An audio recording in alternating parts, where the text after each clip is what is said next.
First of all నా గురించి చెప్పాలండి. ఎక్కడో ఏలూరులో ఓ మిడిల్ క్లాస్ ఫ్యామిలీలో పుట్టి స్కూల్కి కాలేజీకి వెళ్ళడానికి 20-50 రూపీస్ ఇస్తాయి. అవి పట్టుకుని సినిమాలు తిరిగి ఒక సినిమా పిచ్చోండి నేను. అలాంటోడు హైదరాబాద్ రావడం పెద్ద విషయం. అలా వచ్చి నేను స్ట్రగుల్ అవుతున్న ప్రాసెస్లో కమిటీ కూడా ఆడిషన్ చూడడం, అందులో సెలెక్ట్ అవ్వడం, అంటే ఒక సినిమా పిచ్చోడికి ఒక మంచి కథ దొరికితే ఆడెంత ఎక్స్ట్రీమ్ వరకు వెళ్తాడో నేను ఒక్కడిని అనుకున్నాను. నాతో పాటు మా వాళ్ళందరూ, మా టీం అందరూ అంతే ఎక్స్ట్రీమ్ లెవెల్ కష్టపడ్డారు. అండ్ ఆ సక్సెస్ ఆడియన్స్ మమ్మల్ని చాలా అప్రిషియేట్ చేశారు. ఎక్కడికి వెళ్ళినా మీ అందరూ మమ్మల్ని మీ ఫ్రెండ్స్ అనుకున్న ట్రీట్ చేసుకుంటూ వచ్చారు. దానికి అందరికీ థ్యాంక్ యూ.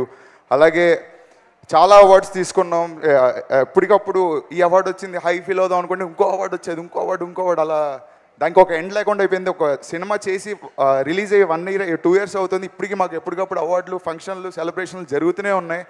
ఇంత మంచి సినిమా, ఒక సినిమా పిచ్చోడు ఎక్కడో ఊర్లో పుట్టి పెరిగినోడు అలాంటోడు ఇలాంటి సినిమా చేసి అలాంటోడు సినిమా నేషనల్ అవార్డు కొట్టిందంటే ఇట్స్ నాకు, అంటే I don't know how you guys feel, but నాకు మటుకు ఇది చాలా పెద్ద విషయం. అంటే ఇంత రెస్పాన్సిబిలిటీ వెనకాల వేసుకొని తిరుగుతున్న నాకు ఇది చాలా, అంటే నెక్స్ట్ చేసే ప్రాజెక్ట్స్ కానీ సినిమాలు కానీ అంతే రెస్పాన్సిబిలిటీతో నేను చేసే ప్రతి సినిమాలో వచ్చే సక్సెస్లో నాకు వచ్చే సక్సెస్ ప్రతిదీ బికాస్ ఆఫ్ మీరందరి వల్లే. ఫణ్ అన్న, నిహారిక గారు, రమేష్ గారు, వంశీ అన్న, అనుదీప్ గారు, మొత్తం కమిటీ కుర్రోళ్ళు, మా బాయ్స్ మొత్తం వాళ్ళదే. నేను ఎప్పుడైనా చేసే ప్రాజెక్ట్లో ఏమైనా సక్సెస్ అయితే క్రెడిట్ ఫస్ట్ వాళ్ళకి వెళ్తే తర్వాత నాకు వస్తుంది.